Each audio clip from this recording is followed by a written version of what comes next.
Hello everyone, welcome back to Ifechi Family.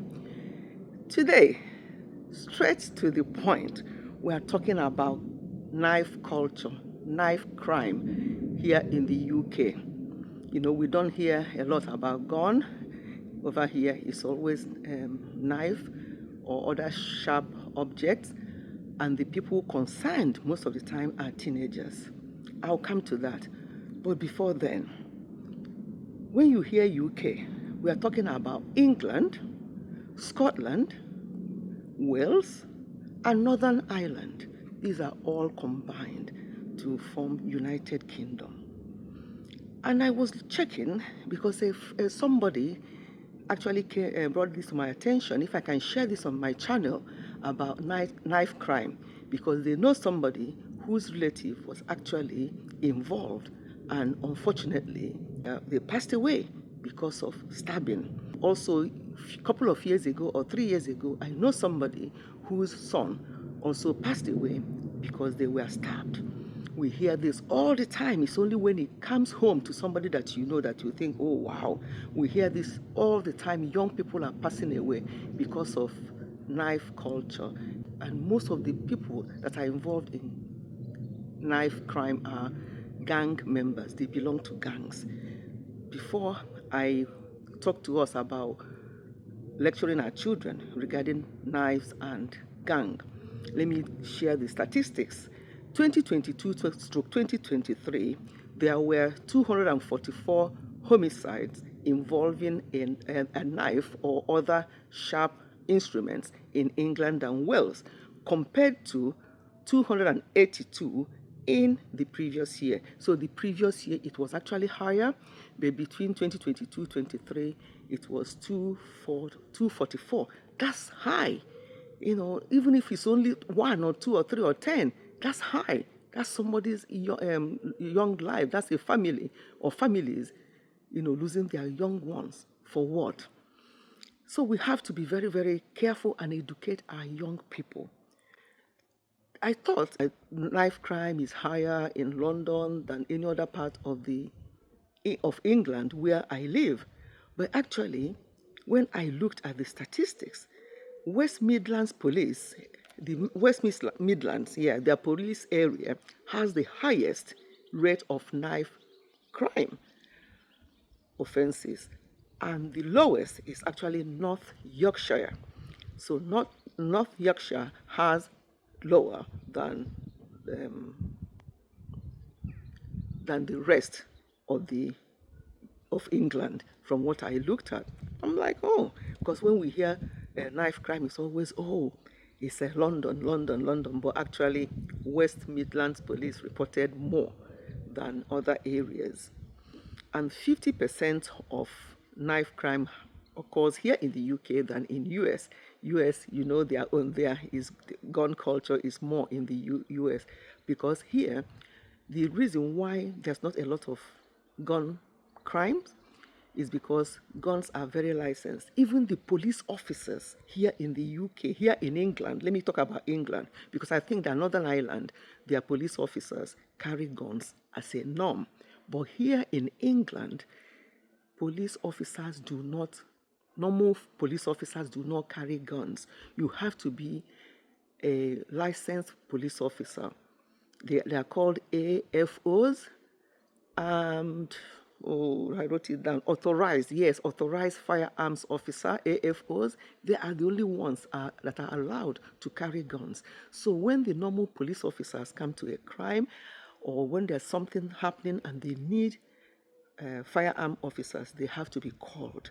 And any bullet that they release, they have to account for it. So it's they are very strict regarding releasing bullets here in England.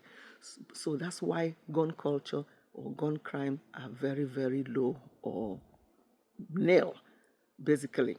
So just to recap, police as a norm here in England do not carry guns around. When there's need for it, the authorized firearms officers, AFOs, will be in attendance.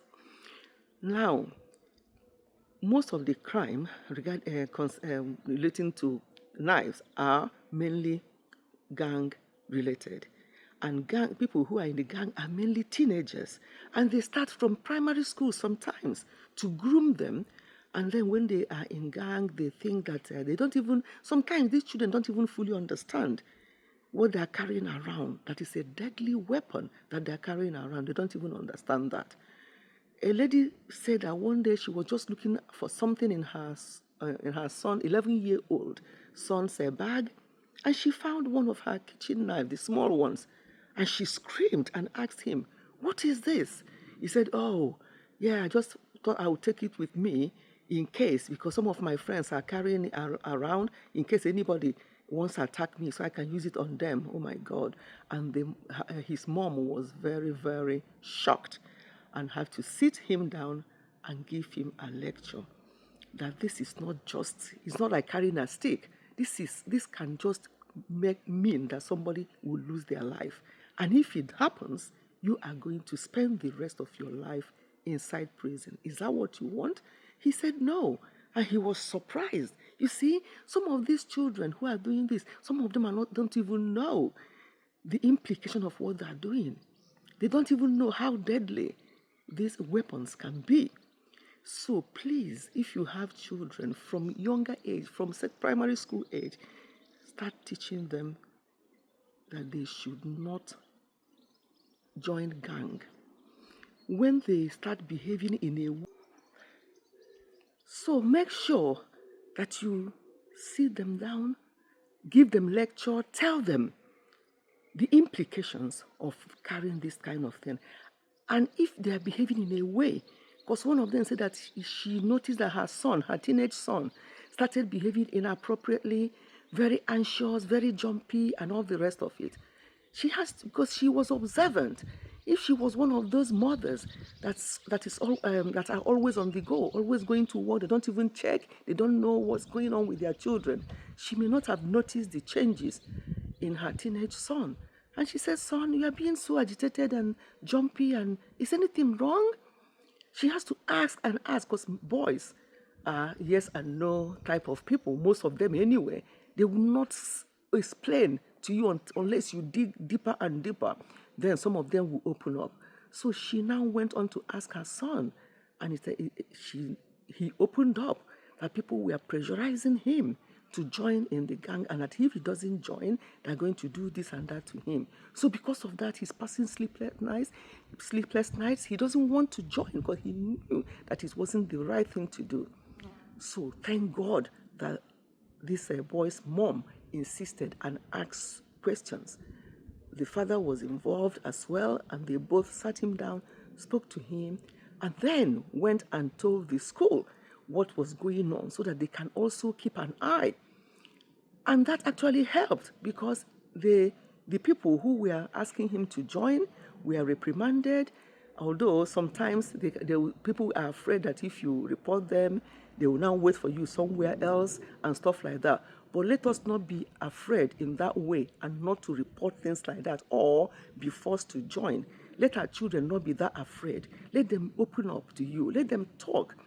And if every parent will sit their children down at home, especially your boys, because they are the main ones, some girls are involved in, what do you call it? Yes, in gangs. Some girls are involved, but most of the time it's boys. So if you can sit them down and lecture them and tell them why they should not belong to this. Do they want to end up the rest of their life in prison?